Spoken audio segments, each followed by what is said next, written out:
Pada 2015, pasangan dari Sabah Loh Chong Win dan Tom Bon Chia berpindah secara tergesa-gesa dari rumah yang disewa mereka di Kepong. Tidak lama selepas kerja mengubah suai selesai di rumah tersebut, tindakan ini menimbulkan syakwa sangka kepada tuan rumah mereka. Pemilik rumah itu pergi ke rumah tersebut dan mendapati lantai dapur rumah disimen semula. Dia memanggil kontraktor untuk memecahkan lantai simen itu dan terkejut dengan apa yang mereka temui: mayat seorang kanak-kanak yang telah berbau.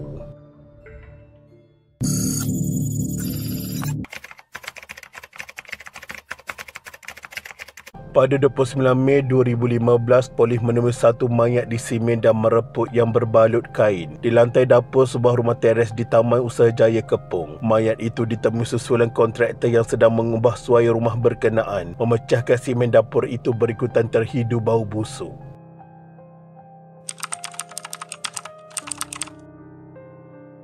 Siasatan awal mendapati keluarga itu yang menetap di rumah berkenaan sejak tahun 2014, mengosongkan rumah sejak April tanpa memaklumkan kepada tuan rumah yang dikenali Ang Ah Kau.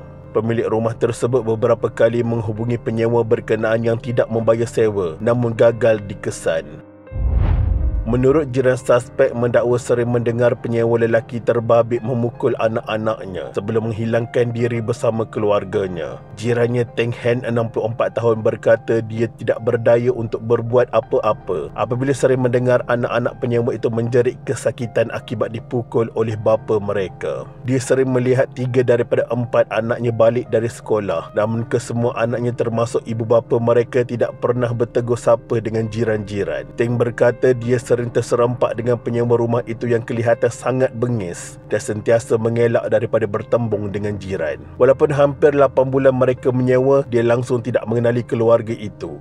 Tem berkata kira-kira sebulan lepas, dia ada terdengar bunyi orang menggerudi di bahagian dapur rumah itu, namun tidak mengendahkannya kerana menganggap itu perkara biasa. Menurut abang ipar Ten yang merupakan pemilik rumah itu, penyewa itu hendak membaiki tandasnya yang rosak. Setelah penyewa itu melarikan diri, pemilik rumah membuat pemeriksaan di rumah itu dan mendapati ada tubuh yang dibalut dengan plastik di dalam lubang yang telah disimen. Mayat itu ditemui susulan kontraktor yang sedang mengubah suai rumah berkenaan memecahkan simen dapur itu berikutan terhidu bau busuk.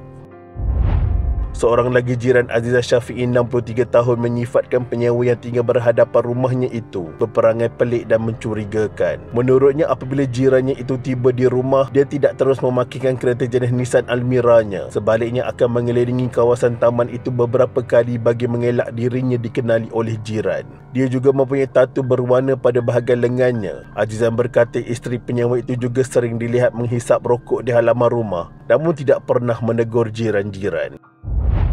Sementara itu, Ketua Polis Daerah Gombak ACP Ali Ahmad mengesahkan mayat itu dipercayai seorang kanak-kanak lelaki berumur antara 8 dan 10 tahun dan tempoh kematian mangsa kira-kira 8 minggu lepas. Sehubungan itu, polis sedang menjejaki penyewa yang merupakan sepasang suami isteri bagi membantu siasatan. Pihak polis tidak menolak kemungkinan bekas penyewa rumah itu dikenali Long Chong Wen, 33 tahun, dan isterinya Tan Bon Chia masih berada di negara ini, dan polis yakin pasangan berkenaan tidak lagi berada di Lembah Kelang. Proses bedah siasat ke atas mayat tersebut masih dijalankan di Hospital Sungai Buloh. Kes disiasat mengikut Seksyen 302 Kanun Kesesaan kerana membunuh. Tidak sampai sehari siasatan dilakukan, polis telah menahan suspek utama lelaki pada 30 Mei 2015 pada pukul 6.30 petang di sebuah restoran di Keningau, Sabah. Manakala isterinya pula ditahan di sebuah rumah di Penampang pada jam kira-kira 1 pagi 31 Mei 2015. Polis menjalankan ujian DNA ke atas pasangan ini bagi mengetahui hubungan mereka dengan mangsa.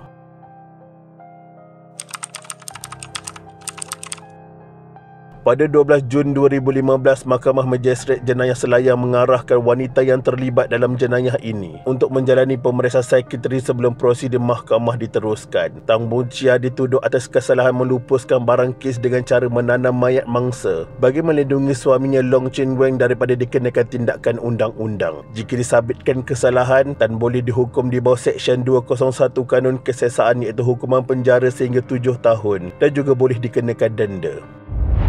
Sebelum prosedur mahkamah bermula, peguam bela bagi pihak Tan, Kit Song Fong menyatakan beliau akan menghantar dokumen kepada pihak mahkamah bagi membenarkan anak guamnya menjalani pemeriksaan psikiatri bagi membuktikan dia mengalami sindrom didera suami. Manakala bagi si suami Long Chong Win dituduh membunuh anaknya Evan Long Yong Shen 9 tahun pada kira-kira jam 2 petang di rumahnya pada 29 Mei 2015. Lu yang tidak bekerja mengangguk faham ketika pertuduhan dibacakan dan tiada sebarang pengakuan direkodkan di hadapan Magistrate Nurul Izzah Hasan Basri. Jika Chong Wei disabitkan kesalahan membunuh anak ketiganya itu, dia boleh dikenakan hukuman mati di bawah Seksyen 302 Kanun Keseksaan.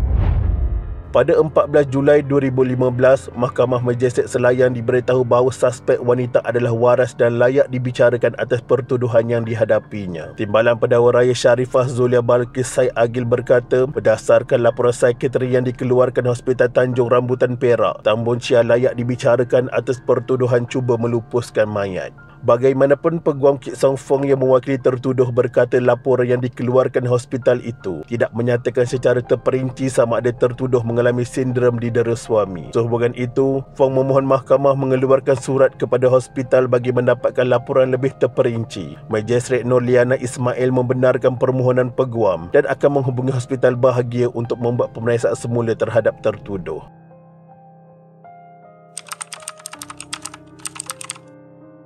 Pada 12 November 2015, suspek wanita yang merupakan ibu kepada mangsa dijatuhi hukuman penjara 24 bulan oleh Mahkamah Magistrate Selayang. Magistrate Ashidah Abdul Rahim Elias Ibrahim menjatuhkan hukuman itu terhadap Tan Boon Chia selepas dia menukar pengakuannya kepada bersalah. Sebelum ini, Tan mengaku tidak bersalah terhadap pertuduhan itu. Mahkamah memerintahkan wanita itu yang juga suri rumah menjalani hukuman penjara bermula dari tarikh dia ditangkap pada 31 Mei 2015. Tan yang memakai kemeja T dan seluar lokap ungu menangis teresak-esak di kandang tertuduh ketika jurubahasa mahkamah menunjukkan gambar mayat anaknya untuk pengecaman. Dia kemudian mengangguk selepas mengecam gambar mayat anaknya itu. Terdahulu, peguam Kit Song Fong yang mewakili Tan memohon hukuman penjara ringan atas alasan anak guamnya sangat menyesal atas perbuatannya itu selain turut menjadi mangsa dalam kejadian itu. Dia mengalami pendarahan fizikal dan emosi yang berpanjangan selama 10 tahun. Dia dipukul hampir setiap hari dan suaminya membuatnya percaya bahawa dia dan anak-anaknya dipukul kerana kesalahan mereka. Dia kesal kerana kehilangan anaknya dan tidak boleh memberitahu sesiapa pun kerana terlalu takut. Fong berkata anak perempuan tertuduh yang berusia 10 tahun dan anak lelakinya yang berumur 7 tahun kini dijaga abang dan ibunya di Tawau, Sabah. Tertuduh juga berharap diberi peluang kedua untuk kembali ke pangkuan keluarganya selepas menjalani hukuman penjara itu. Timbalan Pendakwa Raya Sharifah Zulia Balqis Said Agil pula memohon hukuman setimpal dikenakan terhadap tertuduh dengan mengambil kira faktor kepentingan awam selain tertuduh merupakan ibu mangsa. Pada 4 September 2015, mahkamah itu memindahkan kes suaminya yang didakwa membunuh anak mereka pada masa dan tempat sama ke Mahkamah Tinggi Shah Alam.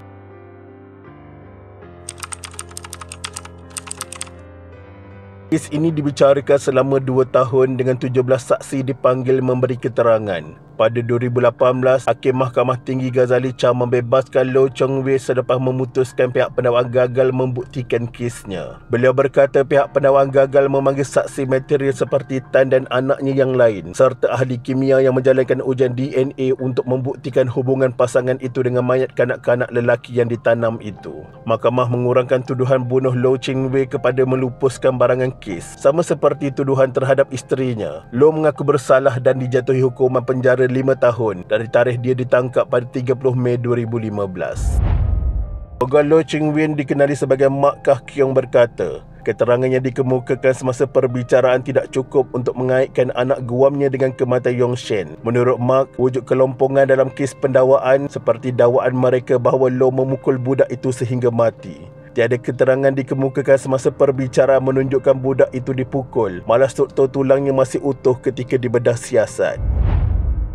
Mak berkata isterinya Lo iaitu Tan yang ketika itu dibebaskan sepatutnya menjadi saksi utama pendakwaan tetapi tidak dipanggil memberi keterangan. Polis juga gagal mengesan keberadaan Tan dan anak-anaknya. Tambahnya, pihak pendakwaan cuba mengemukakan kenyataan yang direkodkan daripada anak-anak pasangan itu.